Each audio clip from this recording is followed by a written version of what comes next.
Voilà, donc une fois qu'on a remonté nos sprockets, les câbles ils sont bien dans l'axe, on va pouvoir remonter la poulie. Donc la poulie c'est un peu le même principe que les sprockets. Hop, on prend notre poulie, on prend notre axe, voilà. On vient de récupérer nos 12 petits roulements de poulie. Chacun sa technique, encore une fois. Moi je le fais comme ça va très bien. Une fois que ils sont tous bien graissés, vous prenez votre poulie avec l'axe et toujours pareil, vous les mettez dedans en les calant au fur et à mesure.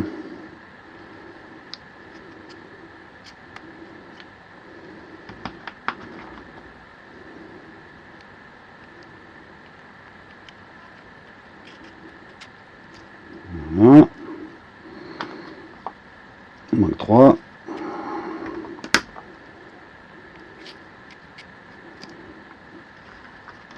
Et le petit dernier, soit un peu dur à mettre. Hop.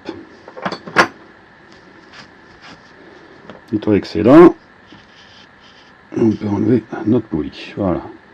Donc là toujours pareil. C'est nickel, c'est bien graissé. Et puis le fait que ce soit graissé, ça peut plus bouger puisque ça colle. Ok. Donc quand on est là, on va pouvoir remonter notre poulie. Donc là c'est assez facile. Les roulements vers l'avant. Toujours, l'avant donc qui est ici. Notre méplat, il est ici. Donc ça pareil. Et là, hop, on vient enfiler notre axe.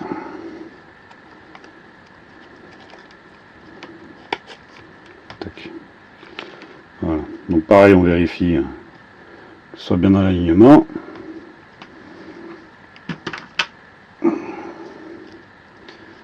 Et mettre notre petite vis. Donc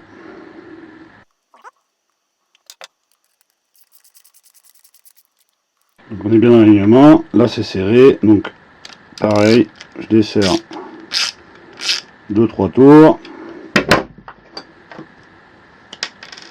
Un petit peu de loctite frein filet.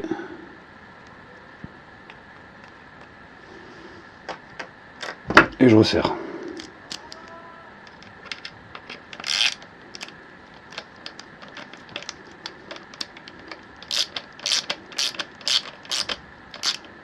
Voilà, on vient buter, donc là on sait que notre axe il est bien mis. Donc à partir de là on va pouvoir mettre les tiges de pal. Donc moi j'en ai pris 2 neuves puisque comme je vous l'ai dit les autres elles ont vraiment choqué. Donc 2 tiges neuves avant de resserrer. Toujours pareil, frein filet. Hop, voilà pour une.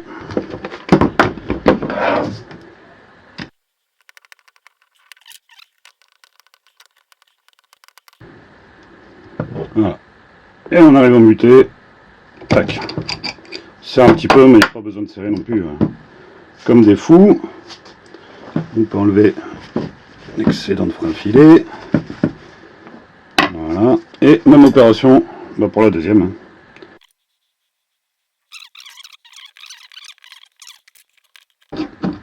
Tac. Voilà. Donc là, les tiges sont bien. Elles sont prêtes. Et à partir de là, donc on va pouvoir remettre notre pédalier. Donc là, hop, encore et toujours de la graisse.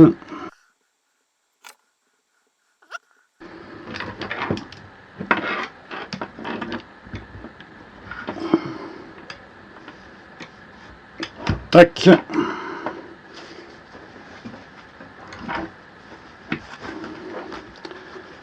pareil, on nettoie l'excédent.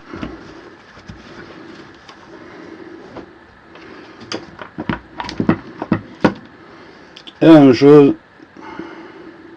de l'autre côté.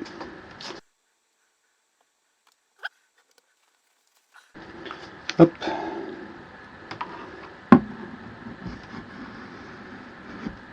Ok.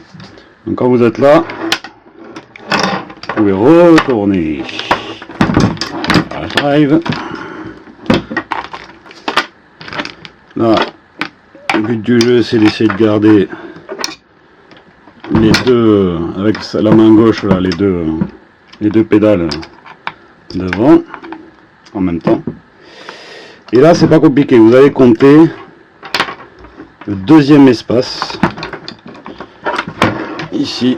Donc 1, 2, deuxième espace de la chaîne.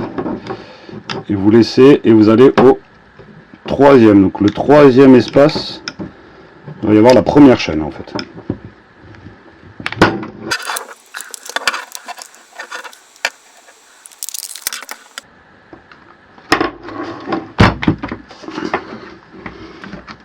Ici. Voilà. Une fois qu'on est ici, on va pouvoir venir pré-bloquer notre première chaîne pour pas qu'elle s'enlève. Voilà. On fait la même chose avec la deuxième. Donc vous voyez, première dent du sprocket.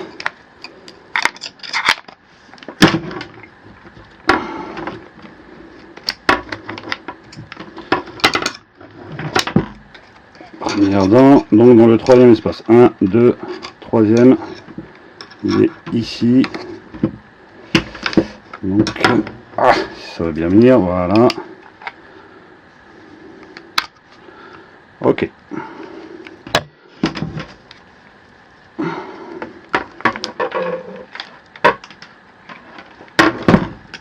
Alors quand les dents du sprocket sont neuves, ici vous avez un petit point dur.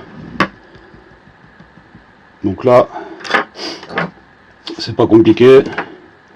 Soit un petit maillet, soit ce que vous avez. Truc qui abîme pas. Et là, vous enclenchez. Voilà.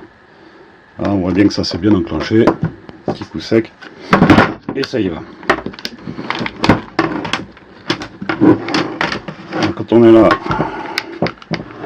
on va placer notre câble.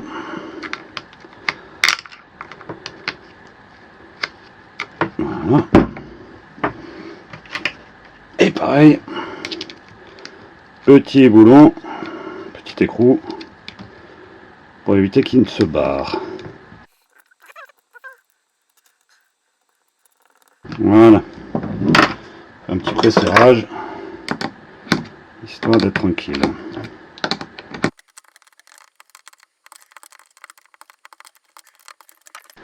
Donc là on est d'accord que les deux tiges sont droites et mes deux pénales sont alignées.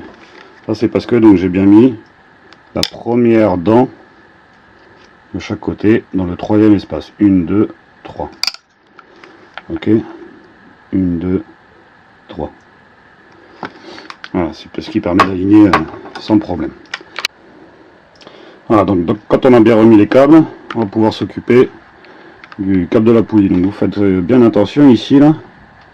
Il y a un petit ergot. Il faut vraiment que le câble soit derrière. Pensez-y parce qu'après sinon de l'autre côté vous ne le voyez pas. Puisque vous retournez le mirage.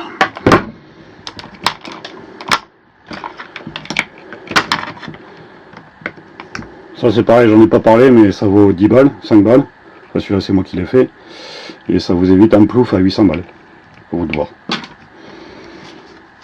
Ok, donc quand on est là, vous voyez, on passe bien sous ce petit ergot là. Et on revient là. Hop.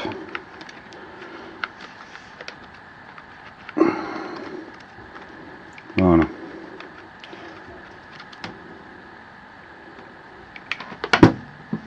Quand on est là, on n'a plus qu'à pareil, avancer l'écrou pour éviter de bloquer, pour éviter que ça s'en aille. Donc là, quand on est là, vous allez pouvoir avancer les 3 écrous des 2 chaînes et de la poulie en faisant voilà, en les mettant à peu près au bord comme ça. Donc là, on regarde, on a encore trop de jeu évidemment.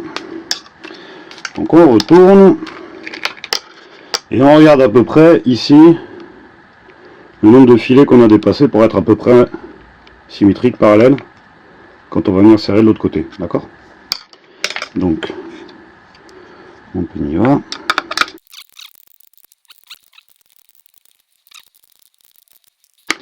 Alors pour vérifier la tension de la chaîne, donc en appuyant ici à la base de la chaîne, ici et ici, vous devez avoir un jeu de 2-3 mm maximum, pas besoin de plus, il faut vraiment quand même que ce soit tendu.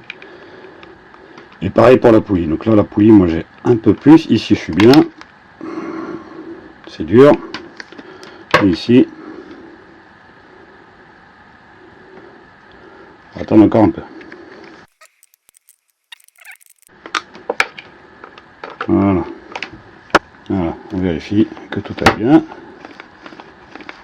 Ok, et quand on est là, toujours pareil, petit peu de frein filet quand on a fini notre réglage.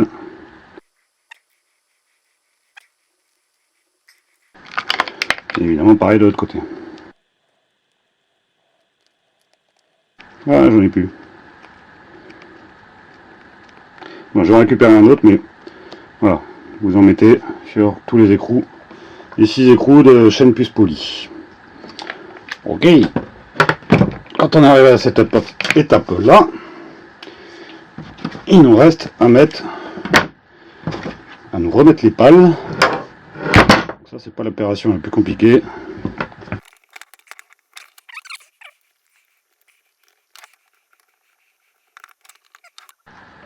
On remet l'anneau brisé.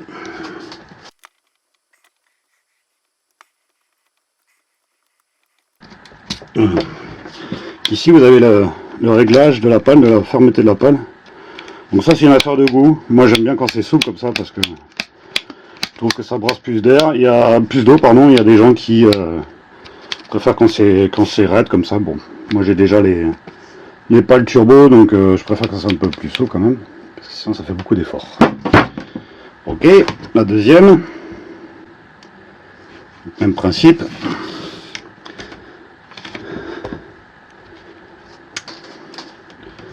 Donc là par contre je vais vous montrer une petite astuce. C'est ici là, ces anneaux brisés, s'ils s'enlèvent au fur et à mesure que vous naviguez, vous perdez la pale. Si l'axe s'en va, vous perdez la pale. Donc pour plus de sécurité, vous mettez ici un petit riselant que vous viendrez couper la prochaine fois évidemment, quand vous aurez besoin de démonter votre pale. Voilà, un petit riselant ici, et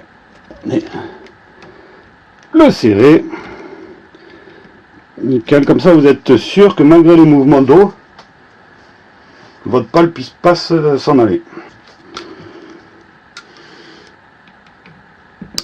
Tac. Voilà. Et là vous êtes tranquille. Vous êtes sûr que malgré les mouvements d'eau, il ne pourra pas venir.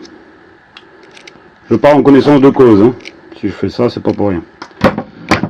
On va faire la même opération sur autre.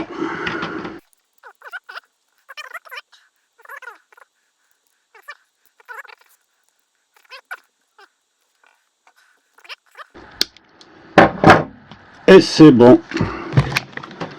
Mirage Drive est prêt pour repartir, pour faire 3000 km. Tension des chaînes de 3 mm. Tac tac. Tension des courroies, donc ça c'est à régler après, selon vos envies. Donc on peut voir, quand les pales sont droites, il est bien droit.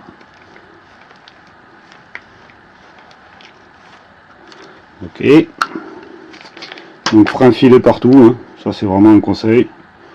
Frein filet aussi sur celle qui force sur les méplats, hein, ici, ici.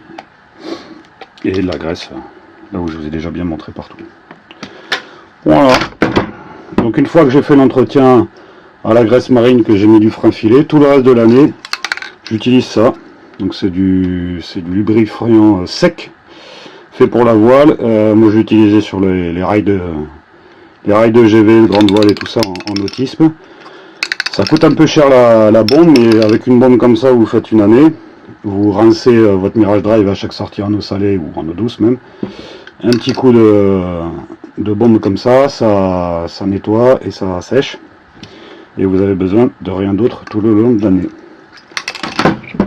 J'espère que cette vidéo vous a plu, qu'elle a été instructive, et puis je vous dis à bientôt pour une nouvelle vidéo sur la présentation de mon kayak et mon équipement pour 10 jours de bivouac.